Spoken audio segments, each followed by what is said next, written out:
Okay, I'll just show you how to pair a mobile to the Bluetooth audio system in this BMW 4 Series.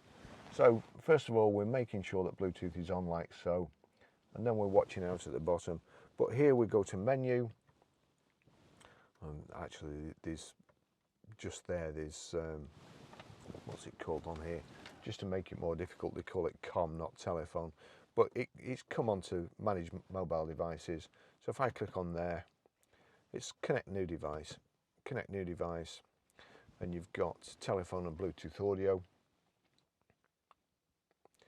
So select function, we'll click telephone, and it's, there you go, BMW 60897, BMW 60897, click on that, Bluetooth pairing request, click to accept, and then over here we have to click OK, allow contacts and favourites to sync, allow,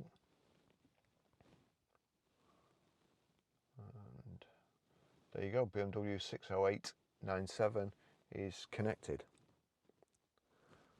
and it's connected on the system too.